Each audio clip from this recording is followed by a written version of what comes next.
MTC Beatz.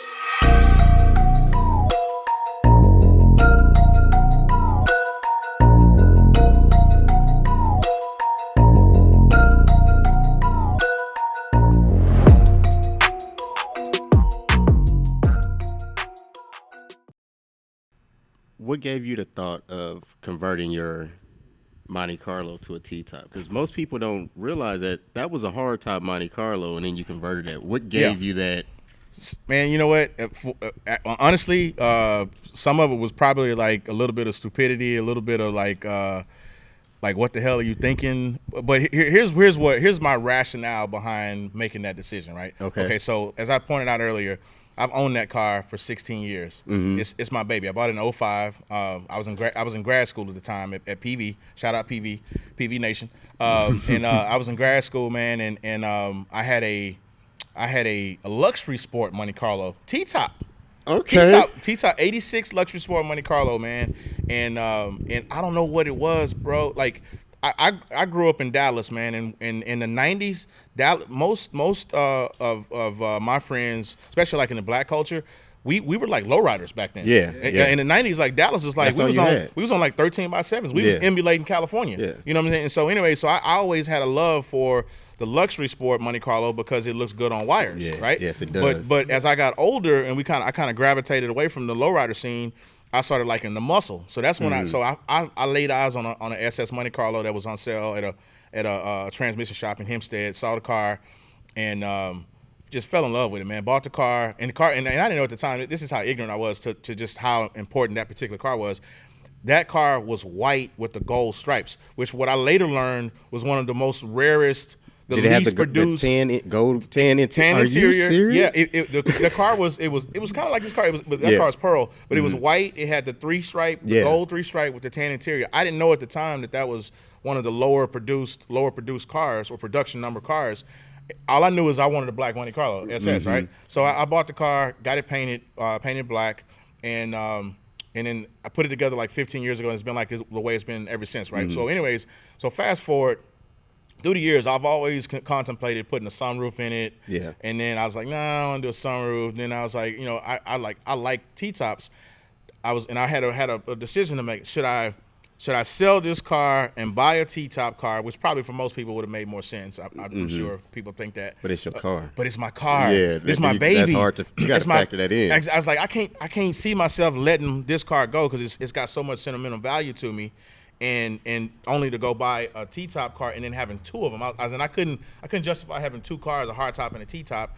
I was like, man, I don't want to do that. I said, so you know what? Screw it.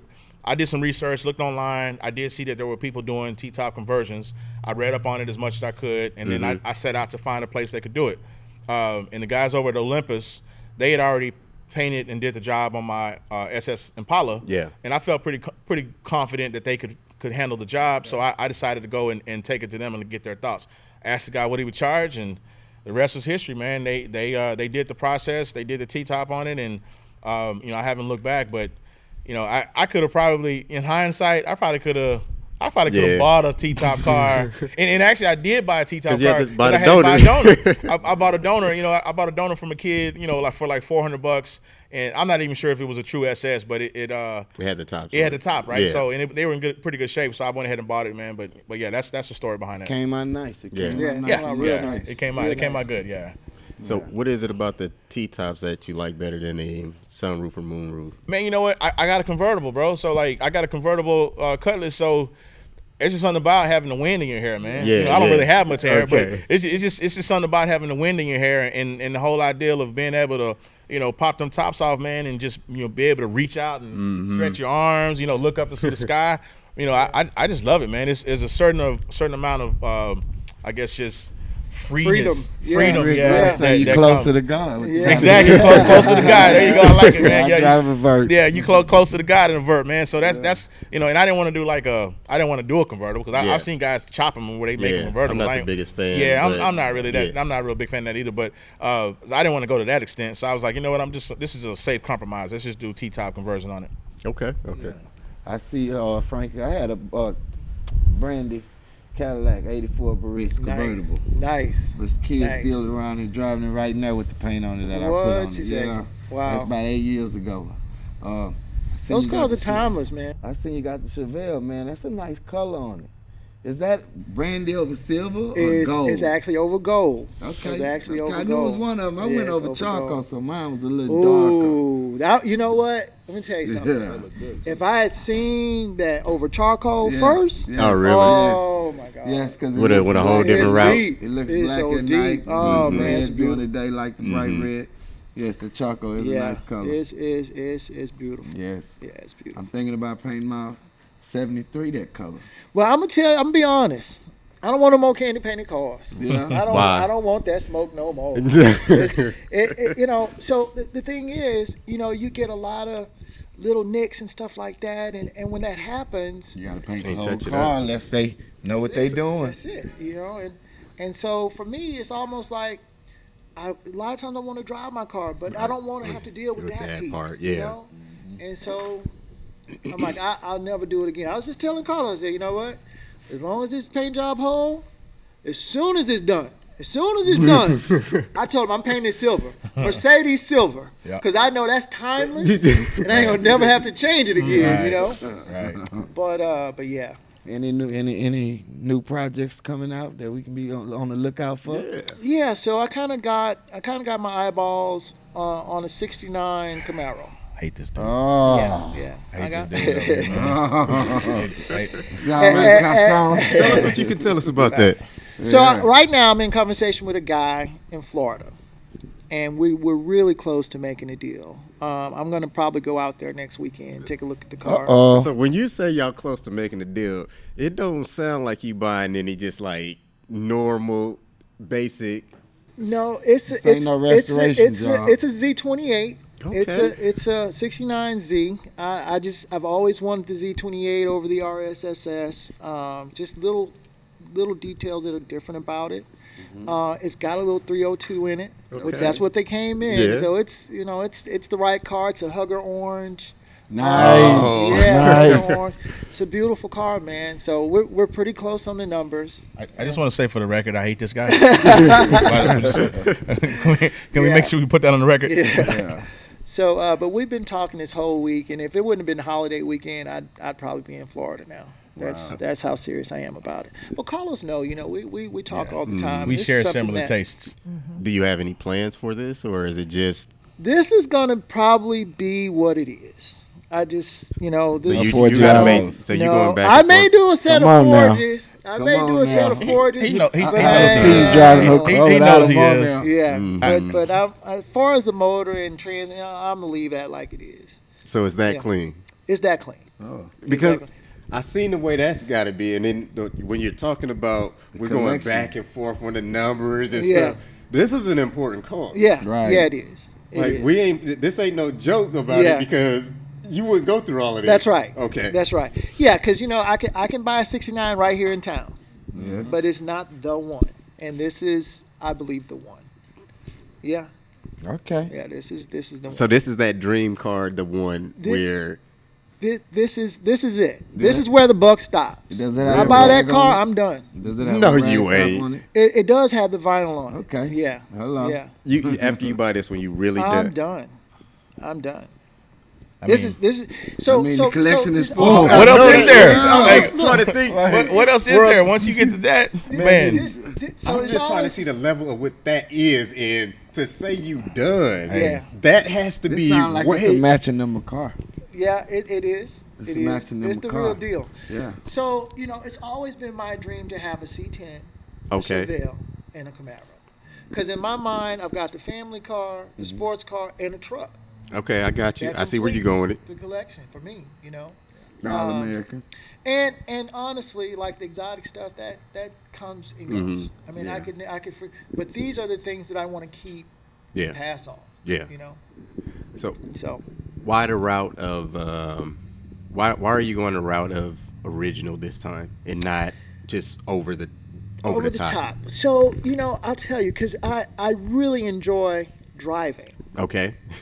I enjoy driving, and I want to be able to have some worry-free driving. I have to worry about these Houston roads, and also still command that same type of attention when Yeah. you go to a car show.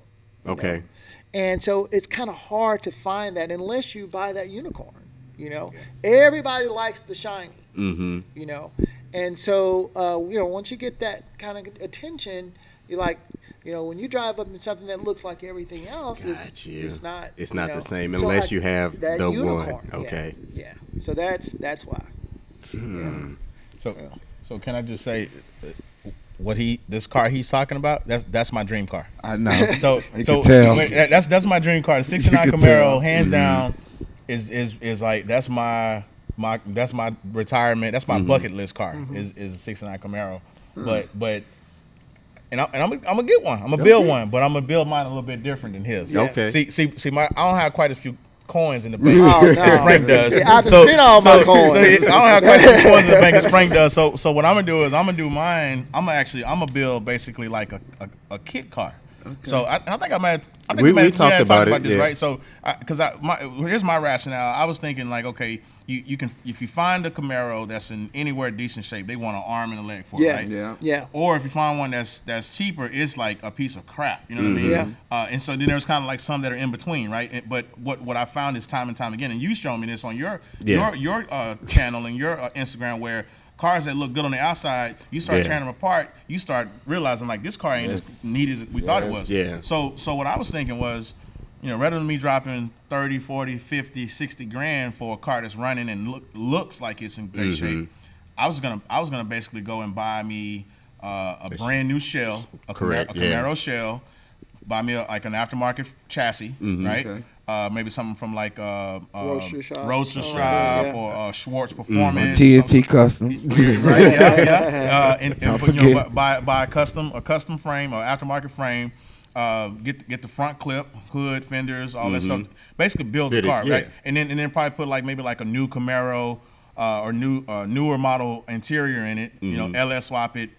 Call it a day. After that, and call it a day. You know what I mean? And I calculated the numbers. I could probably build that car if I do some of the work myself and kind of like cut here and there. I could probably build that car for 40 grand. I think it's doable for 40 grand. And my thing is like what that 40 grand will buy me is the peace of mind of knowing every single nut and bolt in that car. Yeah. Right. I know I got a car that's rust free. For sure, rust free. No rust on it whatsoever. You know it. Because I know, because I've literally seen every piece of that car go together, and I haven't had to spend as much money as probably someone else who came behind me and built. And I'm going like pro touring. I like the pro touring look. Yeah, right? that's a beautiful look. And I know those cars. I see people build them for like 100 grand plus. Yeah. You know what I mean? But with the contacts that I know, people that I've met.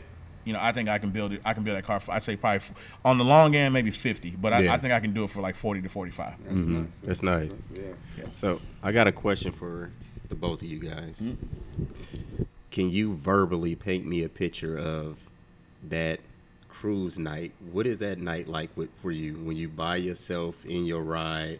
Oh man! Take me there. Take me in that car that you have to have. I know you got your unicorn, but it may not be that car for the perfect cruise night. What car is that? Where are you at? Are you on a Texas country road? Really take me on that journey of where that perfect night is for you riding. I feel like we just did that. Oh yeah. In Texas City. Yeah. That was a nice. That was a perfect. Nice. I mean, Yeah. I mean, and of course, I'm riding with a convertible. Frank's riding with a hard top. Break that down for us. Yeah. Man, I honestly, man, like that day was so just perfect from the weather. I mean, it was like today. It was sunny, but it wasn't it wasn't really hot. Yeah. Humidity was low. And I mean, oh my coolest God, breeze. It was the coolest breeze. There wasn't a whole lot of traffic. So me, him, and like a couple other guys, as we were leaving from the big meet. It was all A bodies. Yeah. Me, another guy, he was in the colorless convertible. No, there was a guy in a 502, 502 Chevelle. Yeah, exactly. And then Frank was in his, man, and man, that you couldn't have asked for a more perfect situation. But it's just, I can't really describe it in words, man. I mean, it's just there's just like Frank said earlier, there's like a certain amount of freedom, and it's like not a care in the world. You know, Yeah, every time just gone. Yeah, time just exactly. Time just gone. Everything around you just ceases to exist. Yeah. And it's just you, the car, and the road. I don't even ride with my radio on. Right. Yeah, You know what I mean? you want to hear your car. She talking, she barking. I don't even ride with my radio on because I want to be tuned in to the car. I want to hear the car. I want to hear the engine. I want to hear the road. And you know, we just kind of become one. You know what I mean? And I like the 442 because with the snorkels on the hood, it kind of creates this kind of like almost like a scope on a rifle. What's the tip of a rifle? The sight. Yeah. It kind of creates like a sight on a rifle, and it's just I snap a picture from that angle. It's just it's something to see those snorkels raised up and then that little opening in the middle, man. Just looking down the road, man. It's cool, man. It's cool. I'll tell you what, man. Like Carlos had a lot of uncles growing up. I had nine uncles between my mom and dad, and like Carlos said, you know, you growing up as a kid, you look up to these uncles. And I had two uncles that had Camaros. and I had one uncle that had Trans Am. 78, 79, okay. the Z28, and the Trans Am. They would always compete against each other and stuff. And so I remember I hated Saturdays. Why? Because they would spend their time all day washing cars, and then when it come to evening, I knew they were leaving because they all had dates. And I would be anticipating riding in these cars all day long. You know, they washing up. We're gonna go to the park in my mind. You know, but then they got dates, and so I grew to hate Saturdays. And so eventually, though, you know, once I got a little bit older, you know, they let me tag along and stuff. And so when you talk about that perfect drive and you know, at night, I remember as a kid sitting on that passenger side of that Z28 with the T-tops out. Yeah. They listened to the SOS band. You know what I mean? We're going down 45, you know. And that was like the happiest time in my life because I felt I was probably 5 or 7, but I felt 20. Yeah, you know, felt connected and with just something felt different. connected, man. And so I think every time we do something like what we experienced, Carlos, it takes me back to that, and it's just a beautiful feeling. I mean, you know, I think that anytime a man would, you know, as on, you know, want a car with a car versus his wife or significant other, or you know what I'm saying, it's just different. You know what I'm saying? We all love our spouses and whatever, but that is the only thing that competes. True. I see what you're saying. You know what I mean? And so it's just a beautiful experience, man.